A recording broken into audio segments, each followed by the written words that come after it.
Mtazamaji wa runinga ya Undugu, taarifa hiyo ni ya kuhuzunisha sana kutoka maeneo ya Makueni. Sasa kutoka maeneo ya Makueni tunaelekea moja kwa moja hadi maeneo ya Pwani eneo la Malindi na kupasha taarifa ifuatayo. Wakazi wa Malindi wanafaidika na kambi ya matibabu kwa wagonjwa wa saratani, huduma za meno na macho pamoja na uchangishaji damu.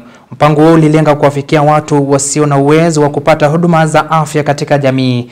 Kulingana na mwenyekiti wa bodi ya afya ya Jimbo Katoliki la Malindi, Dr. Charles Mwai Gashiru, idadi kubwa ya watu ilionyesha shukrani za jamii na pia kuonyesha kujitolea kwa kanisa katika kuwahudumia watu.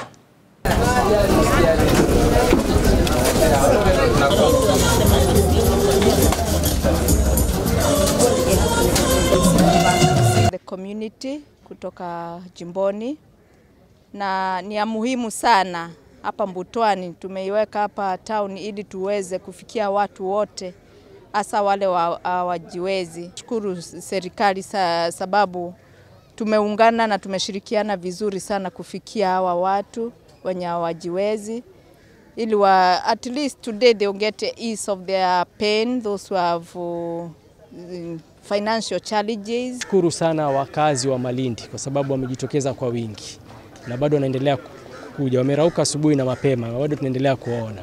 Tumeshukuru sana na tunafikiria labda hii it's a way of giving back to the society kama kanisa la Katoliki. Wingi wamejitokeza kwa wingi kwa sababu huduma za matibabu inaonyesha wazi kuwa kuna uhitaji mkubwa wa raia wengi wanahitaji matibabu. Pia kwa mpango wa Catholic wameleta medical camp ambapo wale madaktari wakubwa, ma specialist wako mahali hapa kuweza kufikia wale raia.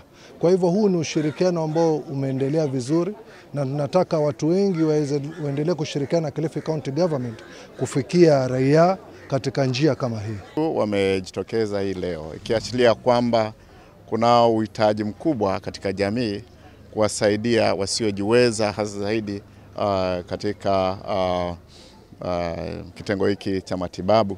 Kwa hiyo tuwashukuru sana wale partners ambao wamejitokeza ili kusaidiana pamoja kuhakikisha kwamba hafla ya leo kweli imeenda sawa.